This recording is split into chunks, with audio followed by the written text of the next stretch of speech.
You snapped at me and said, obviously. People just didn't talk about being able to control your emotions. You don't like people being upset with you. Yeah. That's your fault. I'm sorry, but I'm not sorry. You would slam the door as you were leaving. When I cry or when I feel emotional, it's other people's job to take care of me. 50 years down the road, you are still going to be the one. I don't know. I hate conflict. Oh my God.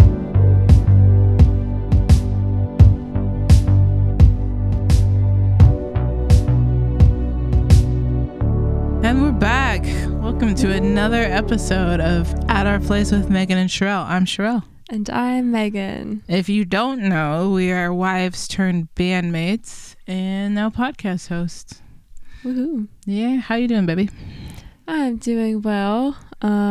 We went to the gym today. Ooh, got swole. And Sherell made me an amazing Impossible Burger lunch. It was impossibly delicious. Do you like what I did there? Do you like that? Oh my gosh. Earlier today, you had the funniest, worst pun I've ever heard. That was embarrassing. I'm going to allow it. Oh my gosh. I'm going to tell them. So she had a piece of sourdough toast and she held it. And I made your sister one. Yeah. That's important to the story. I feel like maybe you should tell it because I'm already fumbling it up. Okay, so 2 giant pieces of sourdough toast, right? I walk across the room. I pick it up and put it in my hands. I say, Rachel, ring, ring, ring, ring, ring. That's her sister. Her sister looks at me, takes her toast out of the toaster, holds it up to her head. She's like, hello. And I said, how are you doing today? Took you a second to remember, huh? Because it's so clever. I didn't want to mess it up. Wait, did you specify that it was sourdough bread? Yeah, it was sourdough bread. I was like, how are you doing today? Oh gosh. So welcome to Dad Joke Hour. Oh my gosh. Sherell's actually the best at dad jokes. No, actually your dad is the best at dad jokes. Yeah, but he reads them out of like a joke book and I just make them up off the dome. Off the dome. I never heard that before. So yeah, we're talking about my family, and if you're watching on YouTube or Spotify, you'll notice that we are not at our place. Yes, this is in fact not at our place with Megan and Sherell. This is at your parents' place with Megan and Sherell. Sherell's in-laws. My parents. So fun. Yeah. How do you feel about being here? I actually really enjoy being here. I am a type of person who needs her own space to recharge. I wouldn't say I'm an introvert, but I definitely do need to like be by myself. So I have been like, I don't know if you guys even noticed, but I've been like sneaking off to listen to like my audiobooks and play puzzle games on my phone. So it's been fun. I haven't noticed. Maybe because I've been working remotely, but yeah, Sherell likes to have her own little space because our family's very involved. Just very like, we all want to know what each other's doing. I'm definitely like that part is hard for me because I do not like everybody knowing what I'm doing at all times. And your family, it's like 3 different people asking, oh, where are you going? What are you doing? What's happening? What are you going? What time? Yeah, my family, we all like to be involved in each other's business and just like super, I don't know. You guys like to be around each other. Yeah. And know what each other are up to all the time. Yeah. And meanwhile, my family is like, if I talk to you like once every 2 weeks, then that's a lot. And I've had to learn that you need to tell me when you want specific time just with me, because I'll revert to just hanging around my parents and my family all the time. And I do not mean this in an offensive way, but it is interesting watching you around your family because you have like specific traits that come out more when we're around your family. Like what? Like you'll snap at me more often. You'll just be like kind of like bossy, like you boss your little sister around. You do that to me. What? You're my wife. I am aware. I don't boss you around. I don't know. I'm a little too micromanagey sometimes. That's what I mean. I think that's my definition of bossy. Oh, well, sorry. It's okay. Hey, we What? just did a little conflict resolution. Oh, conflict. We had a little tiff this morning, and it made me think that maybe we should talk about how we resolve conflict. Yeah, I think we're working on it because we've been married for 2 years, together for over four. Mm-hmm. And I think that first year, I would say that first year that we were together, I learned probably multiple years worth in that first year, because it was just so much conflict. Now, to be fair, like, you were in the closet, so like we had to, like, our lives are stressful that first year. Do you remember? Yeah, I remember. It was so crazy, you guys. It was crazy. We had started dating a couple of years ago in like June, I think, officially. June 9th. She says it as if that's not our wedding anniversary, too. It is also, yeah, we got married on July 17th, 2021. And then we signed the papers before that on June 9th because that was our dating anniversary. So yeah, it's we now officially got married and went away to like a little elopement on June 9th. Yeah. So anyway, we started dating, and then I graduated college shortly after, and then pretty much immediately I didn't have a place to live, and so the easiest thing to do was just to move in Sherell's the spare bedroom that was at the place you were staying at, Sherell, and we were pretty much living together. Like, you were paying like over $800 for you to have a really big closet. Yeah, I never slept in my room. I only slept in Sherell's room. But I needed to like to have my own room because we were still in the closet as a couple. But well, not to everybody, but to your parents. Yeah, mainly to my parents, and some of the world. But since then, we had a lot of the fights that I feel like some more conservative or traditional people, conservative, I guess, they would have a lot of conflict in the first year of marriage because they would be living together and stuff. But I feel like we had a lot of those conflicts that first year of us living together and dating. Yeah, just like being together. Yeah, I don't think we fought very much the first year of us married, but our first year of dating we for sure did. Yeah, so I think that was the hardest year for us. But well, I'm curious to know, like, because we're at your parents' house, you guys are very, I don't know if you guys know, but Megan's family is very like peaceful. They don't like to argue, they don't like to fight, they do like to bicker, but they don't like to have really big conflicts. So how did you, growing up here, how did you see conflict portrayed? I grew up in a household where conflict just didn't really exist, honestly. At least it felt that way. Like, I think my parents, if they ever had marital tiffs and stuff like that, they either might have a small amount of bickering, at least growing up, and then I think I heard maybe from you because you talked to my mom, but they would like go in their room to have bigger discussions or arguments. So I never like saw any of that growing up. I never, at least not that I can remember, seeing conflict resolution as a thing around me. So you would see like the start of an argument and then your parents would run off to their bedroom and then you'd never see the resolution of it. I don't really remember the start of things ever. Like, I think it was just very under the table kind of thing. So it felt like there was no real big problems between my parents or between us, I guess. So in any case, I didn't see a lot of that. Yeah, what about you? I was pretty much the opposite. So my family were close. Like, we were close growing up because everything, we did together. We were homeschooled. My brother and I were on the same sports teams until we reached like high school. Just so many things we did together. So my siblings and I were close, but we fought all the time because we were around each other. Well, me and my all siblings the fought. time. Like my siblings and I fought. Just saying. Really? Rachel's your Yeah. best friend. You and Well, Rachel fought?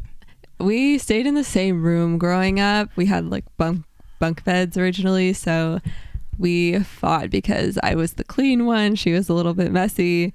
And nowadays I'm pretty messy, but we just fought over silly things that like kids just fight, you know? Yeah. Well, my siblings and I used to like wrestle fight and like cause each other physical damage. We were hooligans. But yeah, I I know just some of the stories. I grew up thinking that loud voices were normal. That's how you expressed yourself. That's how you got what you want. If you needed to, you would get physical, because those were just, that was the example. It's like if you're mad or you're whatever, like it's normal to yell, it's normal to cuss, it's normal to, you know, do all that stuff. And I had to unlearn all of that in my like early 20s because I realized, oh, this is not how I can be a functional adult. Can I just say it, when you told me that like you had heard like your family cussing, it blew my mind because your family was so Christian and I was never ever allowed to cuss or say the Lord's name in vain. Oh, or Lord. Yeah. Oh my Lord. Yeah, so it kind of blew my mind. I was like, wait. But yeah, that's no, my family, they are Christians. They're just rowdy and loud and violent sometimes. So. Okay, so fast forward to today. I hate conflict. I had a very low tolerance for it when we first got together. Well, because, and to be fair, like you are so peaceful and you are introverted and quiet. So when we would fight, you would like I would get loud and you would get into yourself. Yeah, I think I would start thinking more and more things in my head instead of saying them to you, because I thought that the more that I say, you would have like, you were like reacting quite a bit. Yeah. So if I said something, you would react. And so then I said, oh, okay, I'll just say less and then there will be less reaction and we'll be able to talk through things better. But it was really a little bit explosive for the first year of us together. And I remember thinking like, I am so surprised that in school and at home, like people just didn't talk about being able to control your emotions or work through them. I feel like when you're a little kid, they do the conflict resolution of, oh, so-and-so hit little Joey over there. You guys need to sit on a bench. I've never hit you or anybody. Oh, no, I I was like, I'm not violent. No, that has never happened.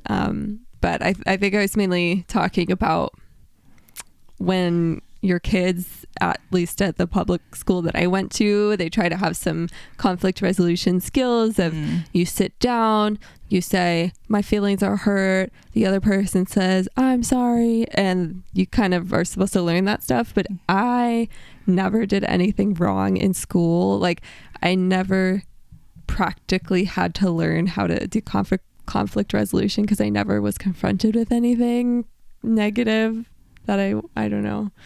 That makes me feel like you either internalized it all or you're just the most peaceful person on the planet. I'm just so fragile. Like I don't have the stamina. You don't like people being upset with you. Yeah. I think that's one of my main traits. I don't give a fuck if people are upset with me. It doesn't bother me at all. I'm like, well, that's probably your problem. Okay, so when we would have any sort of argument, sometimes perhaps you would have that attitude of, yeah, I was like, that's your fault. I'm sorry, but I'm not sorry.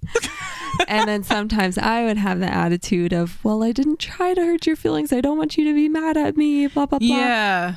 Which came across as white tears. Yeah, some of it was probably, which is especially confusing to figure out when you're in a relationship because you're in an interracial relationship too. Yeah, so I would be like, I think ever since like 2020, I've been learning about my fragile emotions as a white woman. I think you were learning about that the moment we got together. Oh, yeah. I guess I just continued to grow even more. And then sometimes when we would argue, I would be crying because the conflict would feel like too much conflict. Mm-hmm. And then I would be like, oh my gosh, this is like white tears. And then I would feel so confused in my head, and it would make it hard for me to control my emotions even more. So then now I think I realize when I need to cry or I need space or it feels overwhelming, and I kind of say like, I need space, or I need to get out of the house for a little bit, or... Yeah, I do think that 2020, to the annoyance of all Black people I know, 2020 was the year that the white people who love us started to really learn how to better love us, because they just didn't hold each other accountable to learning about racism and their specific behaviors, issues. Yeah, microaggressions and behaviors that you guys would do, like having white tears, which for you who are unaware of what white tears are, it's when a Black person says, you hurt me, and then the white person starts crying, and then the Black person then has to comfort the white person because they're upset that they hurt the Black person. You know what I realized in addition to that, not to make it about me, we can talk it more about you too, but I realized when you were saying that, I had a couple of instances in high school where I think in one of my classes I unintentionally did something wrong, like I shared my notes with somebody else and I wasn't supposed to, because there was a quiz or something, and my teacher had like sent me to not detention, but somebody to basically say, hey, you weren't supposed to do this. And I completely broke down. I was crying. I was so fragile. I was like, well, I didn't mean to. Like, I was so fragile, and I still am a little bit. Of if anybody says that I did anything wrong ever, there's a part of me that's like ties it to my identity, and that's been so frustrating to like. How are you dismantling that? Like, what work are you doing around that? Because that's not a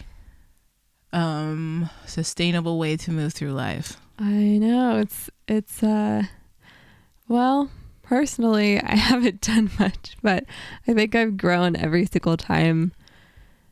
It's like when we first started having conflict, when you get together as a couple and so-and-so leaves the dish out that you're upset about, whatever, every single conflict we had, I learned to better confront like my own emotions and your emotions, because before that I had like zero stamina for arguing or hey, you did something wrong. And I realized along the way, the only way through is through, like kind of like go through it, not over it. And Finding Nemo, you have to go through the deep dark part to get through the conflict, because before I would just kind of go around it, skirt around it, but once I realized this is truly the only way is through, that's when I started like there was a point where I was like, there's got to be a better way, and I realized, like, I see you and I see that you need to talk through things, and you confront things head on, and you're really strong for that. I admire that about you. And so it was a challenge for a little bit, and I'm sure my reactions were a challenge for you, because you're just trying to talk through how you're feeling, and I'm like, whoa, this is too much. Yeah, well, I mean, we talked about it even in our little argument we had today, where it's hard for me to be like cut off when I'm saying, hey, you hurt my feelings and this is why. I need you to listen to the whole thing, not just say, yeah, I know, I'm sorry. Because to me, that's so offensive. Like, I had parents who taught us how to apologize to each other. And one of those things was hearing the other person out fully and not like cutting them off and controlling their narrative. Yeah. I'm sorry, honey. It's okay. I forgive you. I think I've learned not to straight up be rude and be like, stop talking, or I don't want to talk anymore about this conflict. But I don't know. In some other ways, it's like, yeah, I understand you. I get what you're saying. I know. Yeah, like, you say that I over-explain myself, but I really do feel like as we talk, there are deeper levels of vulnerability that are happening. So when I'm explaining, I feel like I'm becoming closer to you and I'm sharing more about my heart. Whereas the initial start of the conversation, it was more probably like abrasive, like you hurt me and I'm mad. Then as we talk about it, I'm like, and this is how I really feel. Like I'm actually very hurt. Yeah, I think so. The example from this morning was just, it was nothing crazy, but it's always the simplest. It's not the thing on the surface, but it's the thing underneath. So we were in the gym and I was on my treadmill and Sherell came up beside me. She had tried. I waved at you and she didn't see me. So then I came up on her other side and was like, waved and smiled. And it seemed like she came out of nowhere. And so I was like, oh, you surprised me. I was going to ask you, do you mind if I start running right next to you or do you want me to move down? Oh. That's what I was going to ask you. I always like when you work out around me. It's kind of fun. So I was just surprised and a little frustrated because I didn't feel happy being surprised while I was exercising, walking, running, whatever, because I didn't want to trip, I guess. That's fair. So anyway, yeah, and then I said something snippy later about something else, and so you just kept snapping at me.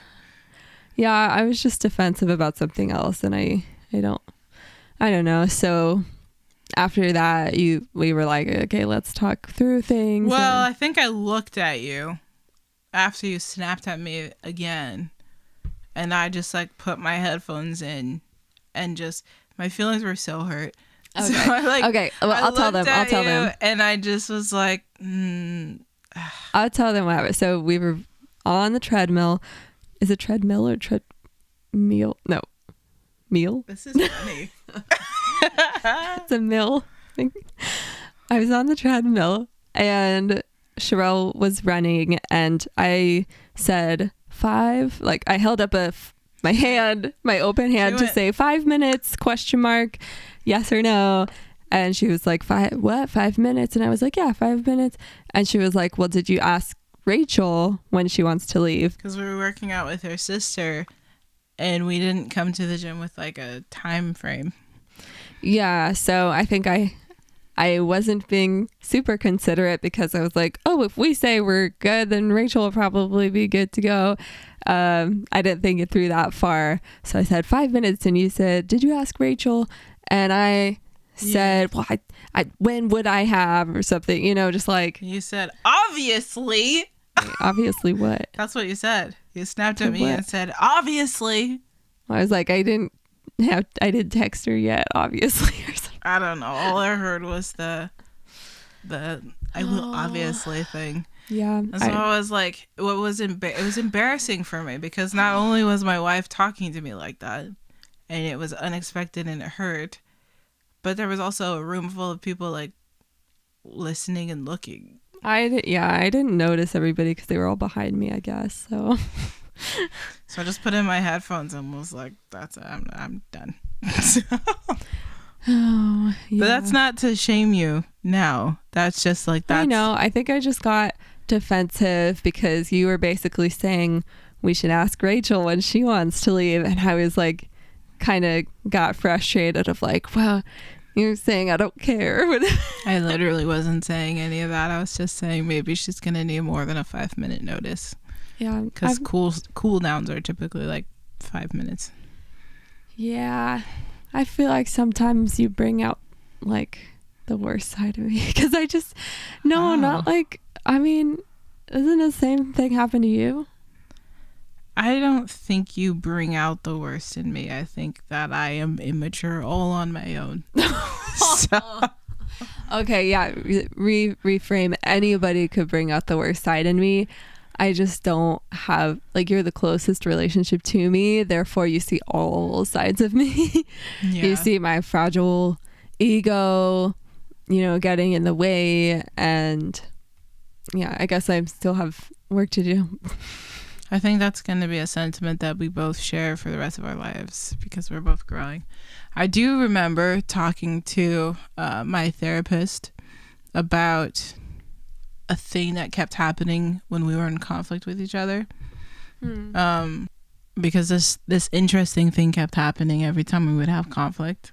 Oh gosh, I'm kind of scared to know. Why? I don't know. I hate conflict. Oh my gosh. You can see the difference. I'm like, I literally don't care. We're fine in conflict.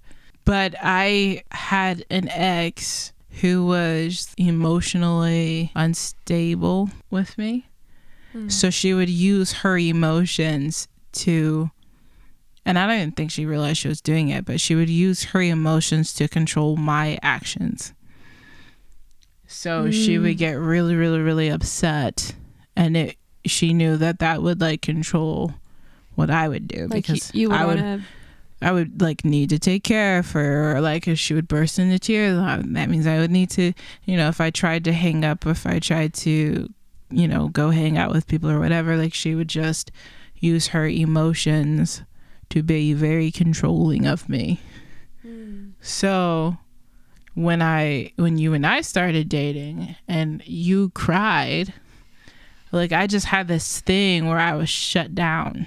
Like I would just, it's like it sounds stupid, but have you ever seen Vampire Diaries? You showed me a little bit.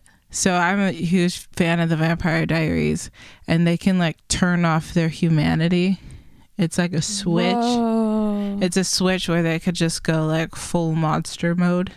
No. And it's like they just become indifferent. It's like, I don't care about you. I turned off my empathy.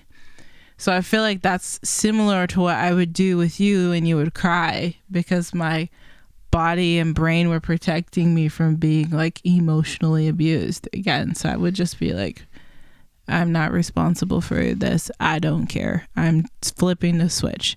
And that would just become super cold, you know? That's fair. And honestly, I feel like what is ingrained in my genes is, hey, if you feel like somebody is upset with you, or you feel like you're not in danger, but just go ahead and be emotional and people will take care of you. Well, society tells you as a white woman that does happen. Yeah, so I feel like that was kind of, it's default for me to cry because I feel overwhelmed, but also that also could have been a part of it. So it's a little bit confusing, but yeah, it's like a level, there's a layer of who you are as a personality. Your personality is like, I need to cry because I feel overwhelmed and emotional. That's normal and healthy to do. All people can and should be able to cry when they feel overwhelmed. But then you have this other level of, if I cry, you'll give me what I want. Yeah.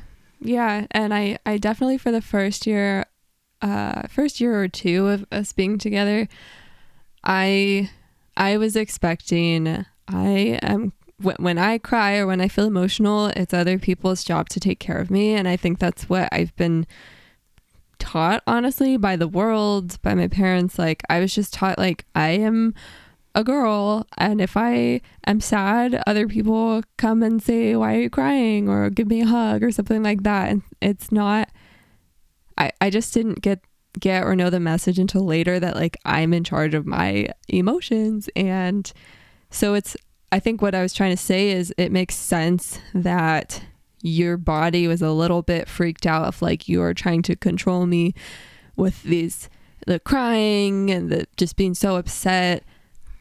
I don't know. Yeah, there was that aspect of it. And then that's interesting because my family taught me the opposite. And I think the world teaches me, can't speak for the world, but I can speak for where I grew up.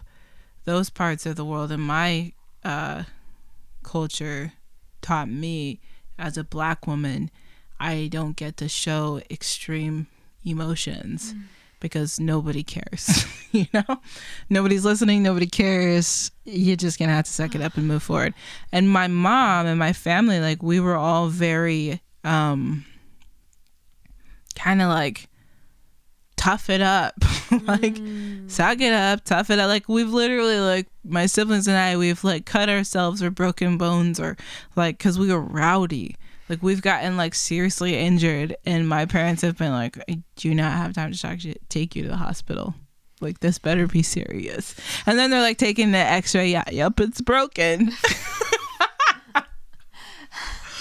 So it was almost like your emotions are always wrong if they're like weak, kind of thing. Yeah, like I just, because I had been emotionally like in emotionally abusive relationships before, and because my family did not celebrate, like, be sad, you know, they didn't celebrate all the sensitive sides, which is weird because my dad, although he's badass, he's a very sensitive person, you know.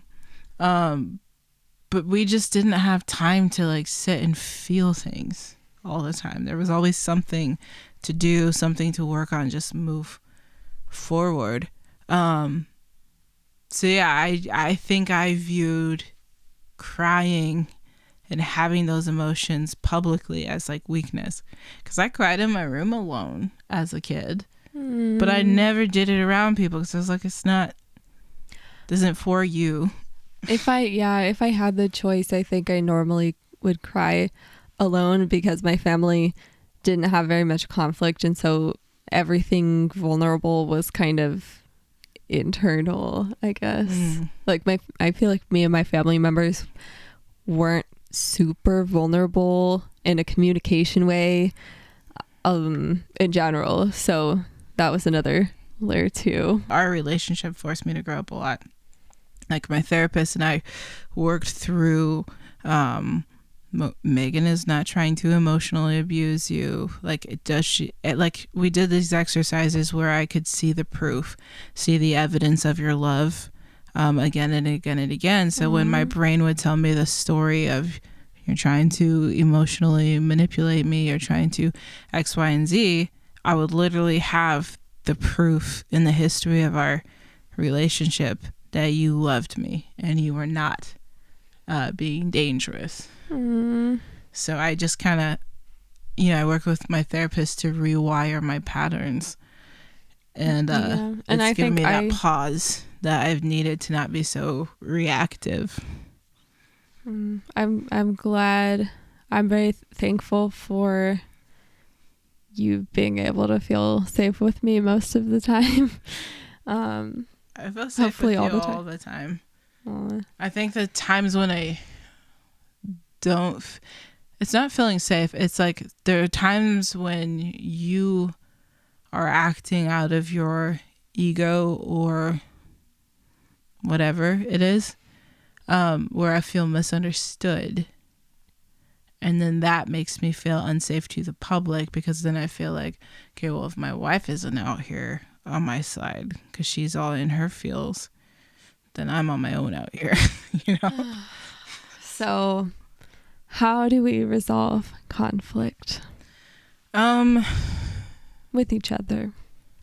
I try really hard to listen to what is upsetting you and not interject and tell you how, like, I think it's dumb or whatever, because what's a big deal to you might not always be a big deal to me. But because I love you, I've been learning to just be like, okay, well, I think there's for sure times where I have felt like to you, like, just get over it, it's not a big deal. And then sometimes you felt to me like, well, that's dumb. Like, why are you feeling that way? You shouldn't. And yeah, I think we generally, like, if we have a moment where we're upset, hurt each other's feelings in some way, sometimes we like immediately, like today, take space for a few minutes and then say, hey, can we talk? Sat down, talked it out, gave each other space to talk and listened. And I think we've learned to, with each like passing of the talking stick to each other during conflict resolution, I've learned to listen to you and like try my hardest to repeat what you're saying, or like try my hardest to kind of be more vulnerable with you, even though it takes a while. I feel like it takes a while because you're still being stubborn. I know. But I get it because Well, you do the same thing. You try really hard after you listen to me being upset about something. Well, because I'm a hothead. Like I'm not still a hothead, but I have been a hothead in the past where I'm like, there's still parts of me that are undoing the need to be at an 8 when the conversation is a 3, you know? Because I grew up in the household that I grew up in, we're all loud and that's just what my parents did. That's how my siblings interacted. Like we were just all over the place all the time with our emotions, and nobody could tell us otherwise because it was just us all in the house together. I learned to respect that, and I learned, oh, that's how I hear you, is when you're also at an 8.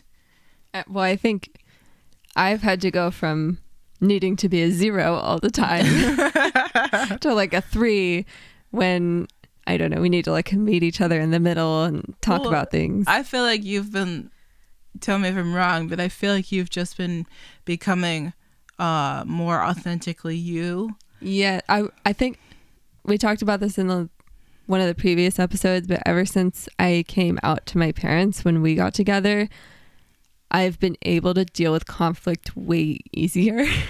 Why is that? Because I always had a mask on if I was feeling conflicting feelings inside about feeling hurt by somebody or feeling like I hurt somebody else. It would always just be kind of like put on a mask, everything's kind of okay, and just move forward. But ever since I had to confront the coming out to my parents, that was the hardest thing and the most vulnerable thing. And I felt better afterwards, and it was more authentic. And so I think ever since then, I've been able to do confront other feelings and vulnerabilities with you. Yeah, you don't seem to have a problem confronting me. You and I have done something wrong. Yeah, but even now, like even with if my parents say something that hurts my feelings or something with my siblings, like I realized that I've grown a lot in that, and with being with you, needing to hash through things in order to have a better relationship. I've learned time and time again that it's worth it to do that. Yeah, I've been learning to take a breather and realize, okay, I'm not under attack, and like I deserve better than having this heightened stress in my body. So I have done, over the 4 years that we've been together, I have been able to calm myself and have conversations with you, which is probably why you think that I talk too much now, because I'm talking and I'm not shouting. I don't know.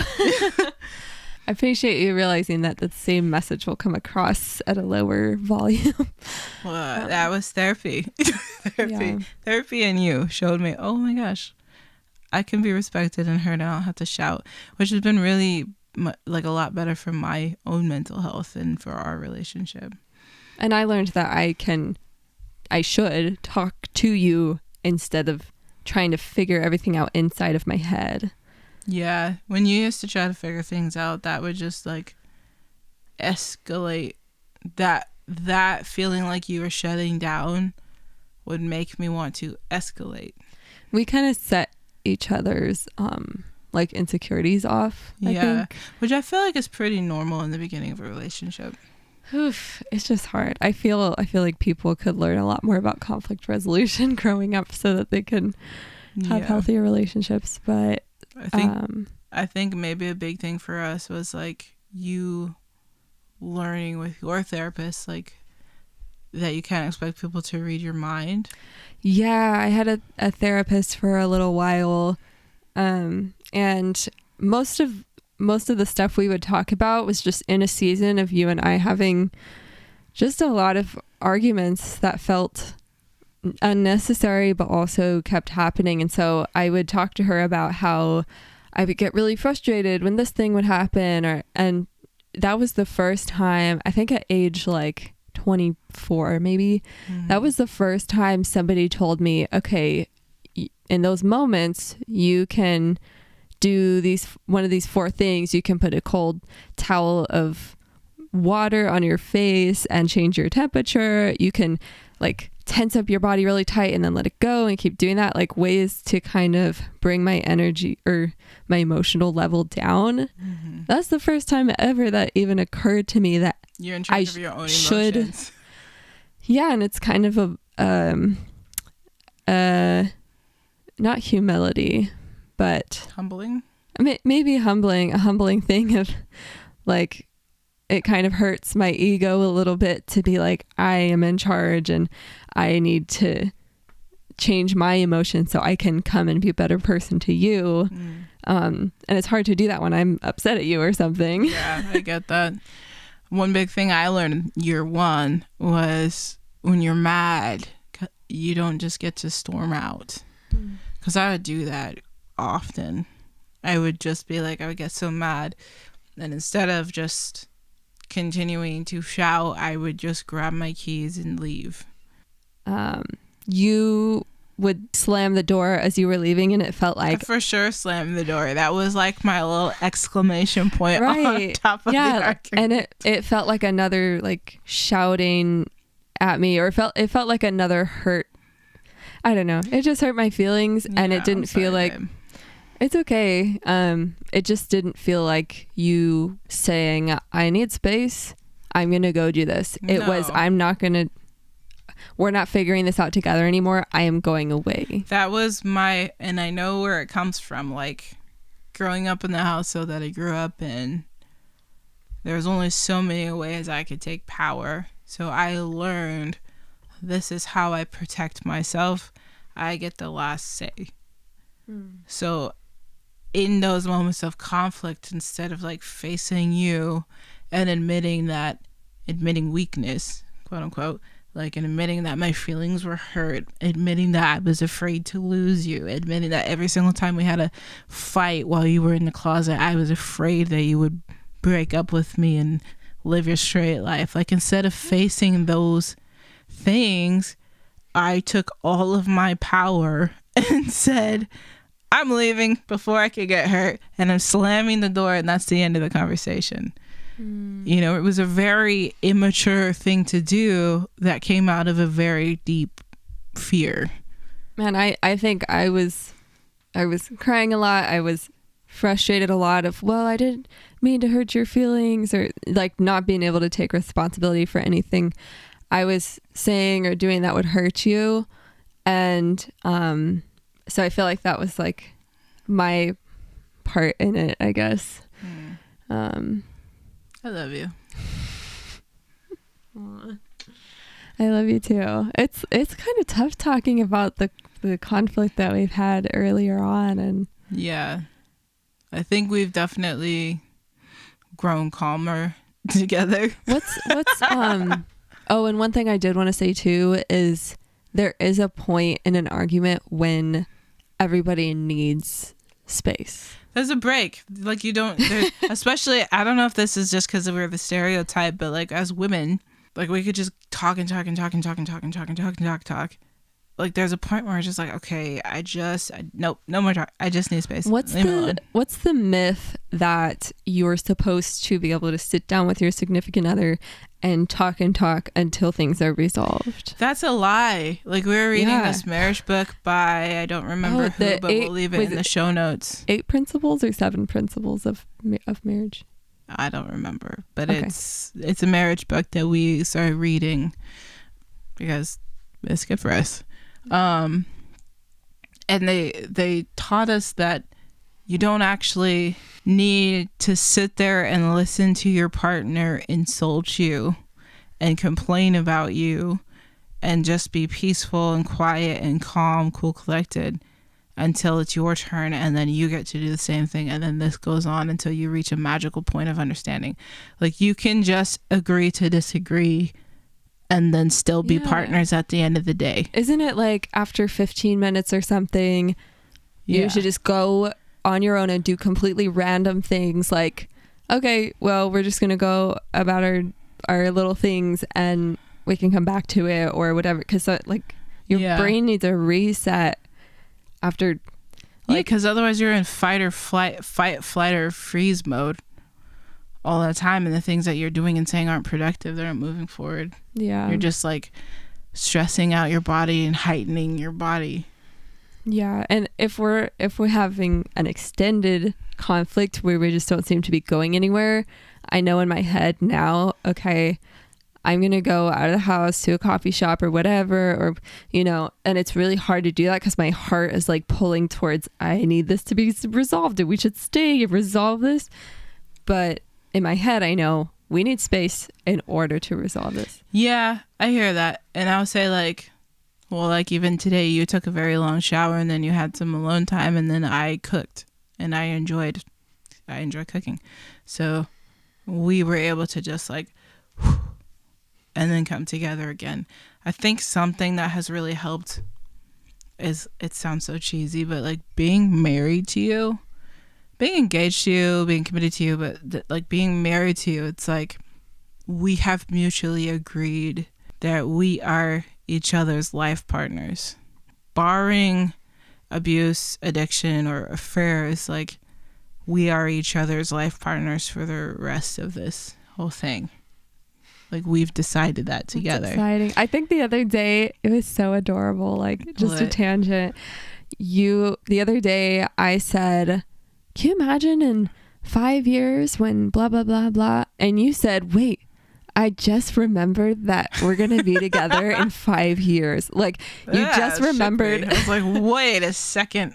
I can say 5 years from now. Can you remember? Wow, you're actually going to be there in 5 years.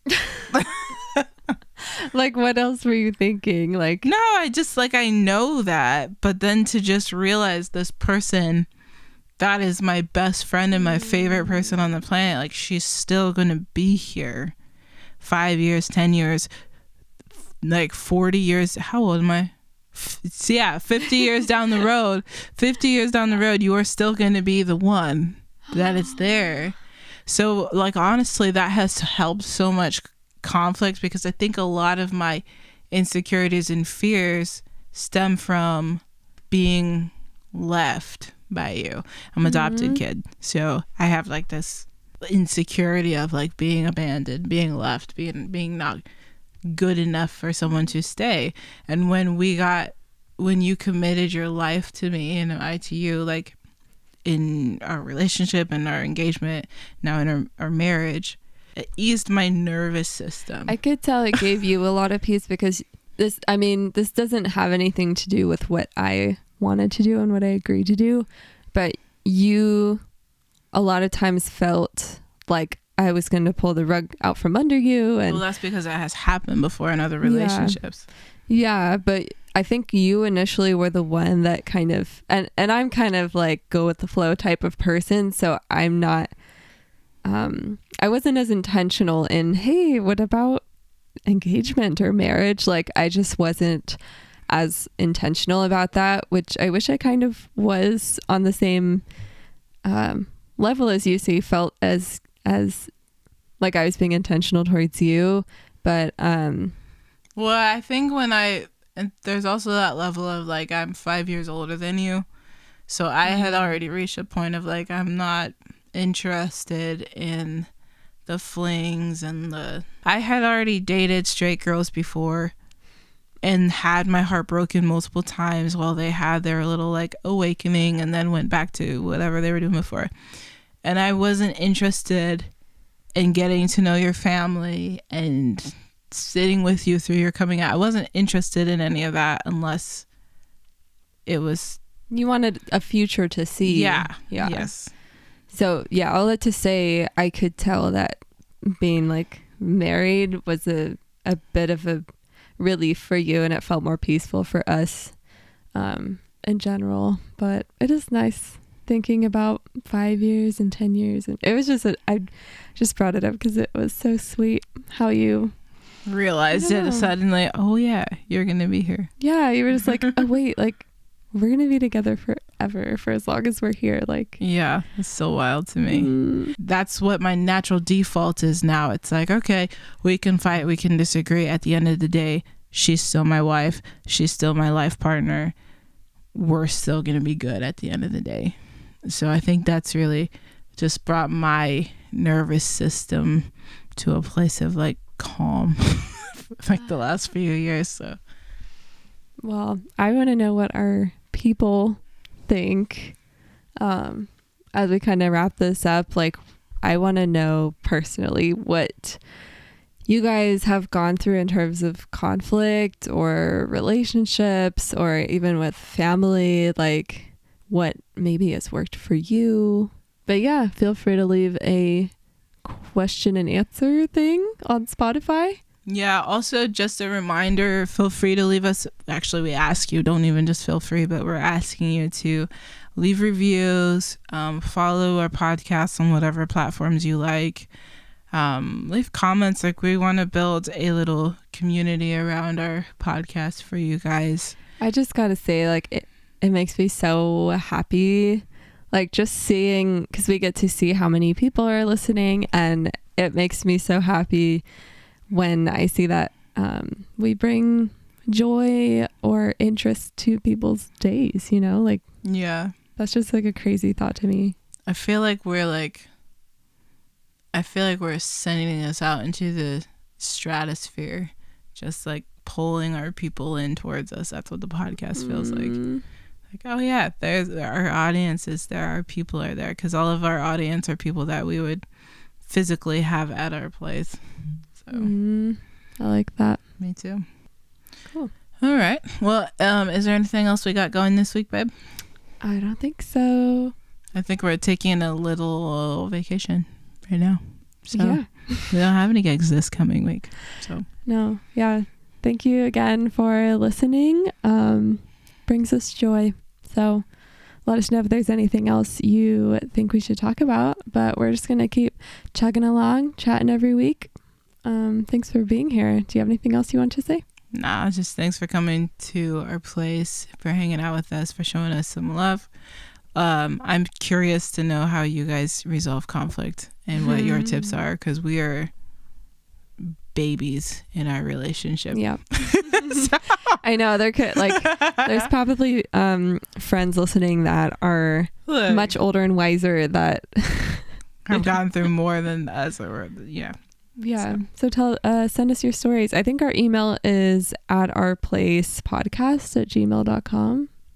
Pretty sure. If you go to our description, you'll see it there. So yeah. Send us an email. Yeah. All right, baby. Let's go hang out with your family. All right. Bye. Bye, guys.